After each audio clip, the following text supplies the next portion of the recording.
Dimanche 14 juin 2026, merci de nous suivre sur La Voix du Sud. Voici les titres de l'actualité de la semaine.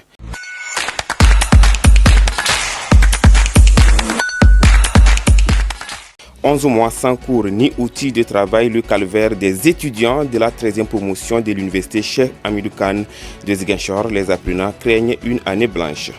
À Bignona, le projet Silinka mise sur l'éducation financière pour changer la vie des femmes et des jeunes du département. Une formation de 2 jours a été organisée dans ce sens. On y ira dans cette édition. Merci et bienvenue.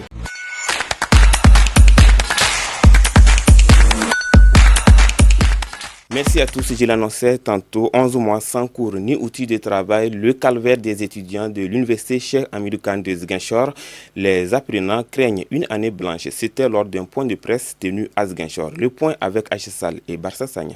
Rebaptisée Université Cheikh Hamidou Kane, l'université virtuelle du Sénégal est l'une des établissements d'enseignement supérieur qui permet d'apprendre à distance. Comme le dit son slogan, Fonek Fofula, un slogan qui n'est plus respecté selon les étudiants qui évoquent les conditions d'études très compliquées dans lesquelles ils évoluent. Nous avons convoqué la presse parce qu'il y a une situation qui nous dépasse. C'est la situation de la promotion 13 qui ont eu leur bac depuis juillet 2025 et jusqu'à présent, ils ne parvenaient pas à recevoir leur reçu de travail. Mais on vient tout juste de recevoir une information disant qu'ils ont commencé à payer. Bon, c'est pas encore sûr, mais on a reçu cette information. Et même si ils ont commencé à payer, nous déplorons le fait que ces étudiants sont restés presque 1 an sans études ni outils de travail. Alors ici à l'université numérique, c'est nos outils de travail qui sont tôt pour nous. Comme le slogan le dit, Fonek Fofla. Donc je ne peux pas comprendre des étudiants de l'université numérique qui doivent recevoir leurs machines depuis. Et jusqu'à présent, ils n'arrivent pas à les recevoir. Ils les ont promis de les donner 250 000 depuis le mois d'avril. Mais jusqu'à présent, on est resté, on ne reçoit que des promesses, mais rien. Et aujourd'hui, ils nous ont dit qu'ils ont progressé au paiement et c'est progressif. Mais jusqu'à présent, c'est déplorable de rester près de 11 mois sans faire cours, ni rien du tout, ni de travail, ni cours. Venu leur prêter main forte, Madia Diop Sané, coordonnateur du mouvement Vision Citoyenne, milite pour un accompagnement du gouvernement en faveur des étudiants. Mais nous demandons à son Excellence, le président de la République, Bassirou Diomaye Faye, de tout faire pour rectifier cela en compagnie de son ministre de l'enseignement supérieur qui se trouve être M. Camara. Nous pensons que ces étudiants ont tant souffert qu'il faut corriger tout cela. Nous vous demandons à juste titre de tout faire pour que ces étudiants-là, le plus rapidement possible, qu'ils puissent rentrer dans leurs fonds pour acheter des machines. Et l'autre paradoxe que je trouve, et je demande aux étudiants de faire très attention, ils vont vous donner de l'argent, 250 000, je ne sais pas, pour acheter une machine. Faites tout pour avoir une bonne machine. Parce qu'ils vous diront qu'on vous a dit que la machine doit être garantie au minimum 1 an. Faites tout pour avoir une bonne machine. Cet argent-là doit servir à acheter une machine, non à acheter un autre téléphone portable. Les gars, quand on se parle, on doit se dire la vérité. Vous êtes mes jeunes frères, certains d'entre vous sont mes neveux, mes nièces. Quand on vous donne de l'argent, allez-y, vous achetez les machines les plus performantes pour au moins pouvoir suivre les cours. Et nous serons à côté de vous pour vous aider à faire le plaidoyer, tant soit peu pour que l'État du Sénégal puisse vous entendre. L'université virtuelle ne doit pas être une université des vies sacrifiées. Ces étudiants de l'université virtuelle, appelée Université Cheikh Hamidou Kane, attendent que leur dénonciation soit résolue dans les plus brefs délais afin de pouvoir écrire leur avenir. Le projet Silinka mise sur l'éducation financière pour changer la vie des femmes et des jeunes du département de Bignona. Une formation de 2 jours a été organisée dans ce sens. Les explications au micro de Serge Djemé. Dans le cadre du projet Silinka, plus de 300 femmes et jeunes du département de Bignona ont été formées en éducation financière et économie sociale et solidaire, afin de renforcer leur autonomie et leur pouvoir de décision économique. Aujourd'hui, nous démarrons une nouvelle vague de formation avec comme premier module l'économie sociale et solidaire, l'éducation financière.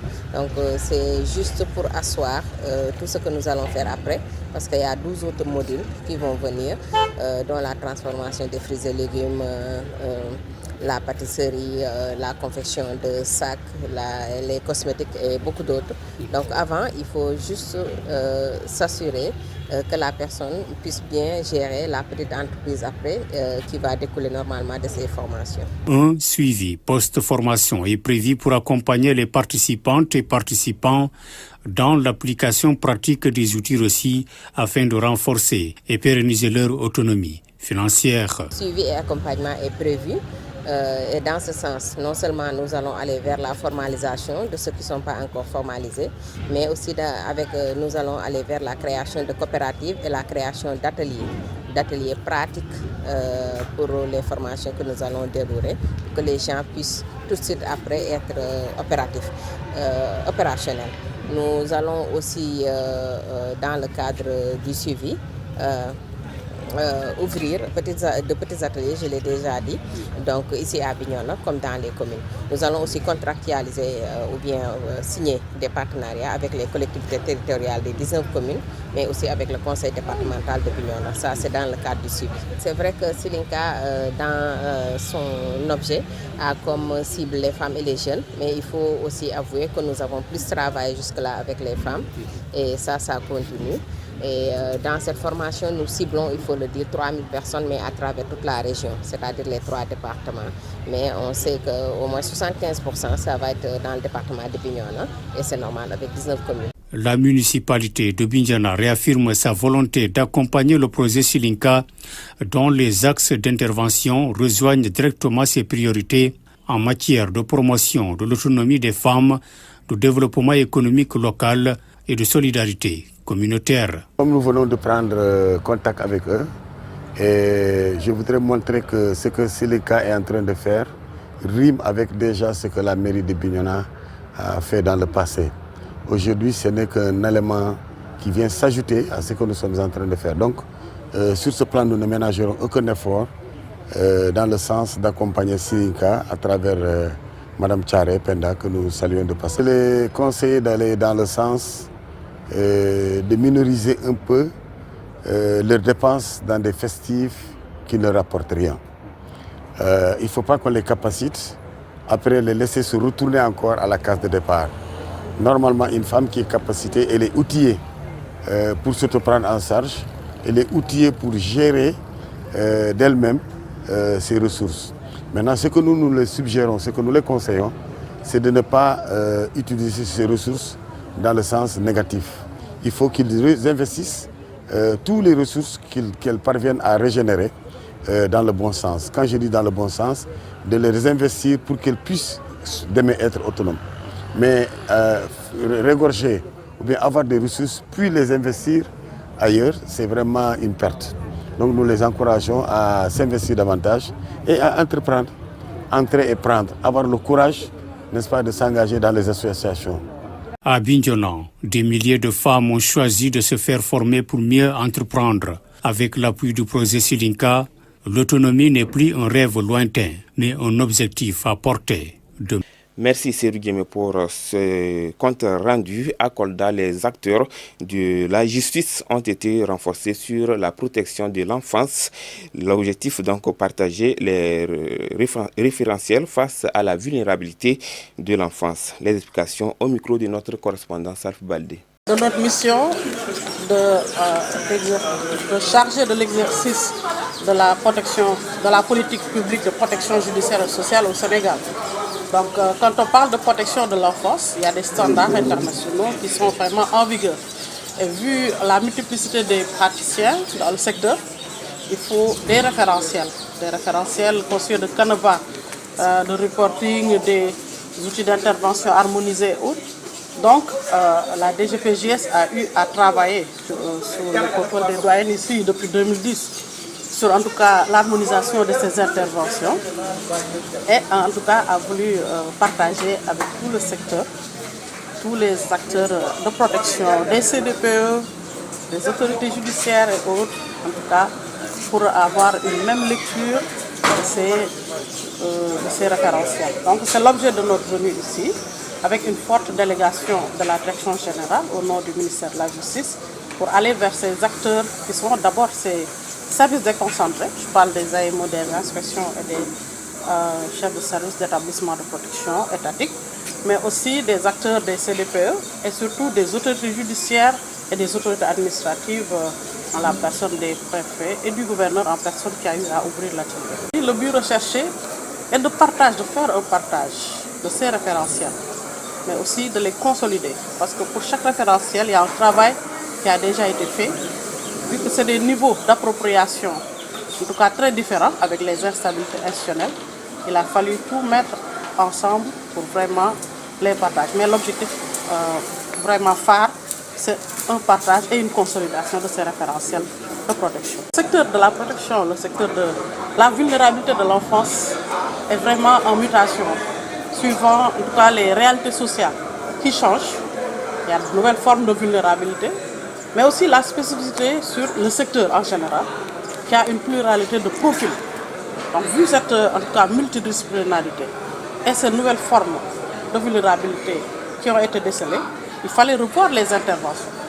Donc, c'est ce diagnostic-là qu'il a fallu mettre à jour pour vraiment, en tout cas, remettre sur la table ces outils de travail et vraiment les consolider et les rendre plus adaptés aux exigences de protection. Voilà, à présent, nous passons sur l'actualité nationale avec Aïcha Sall.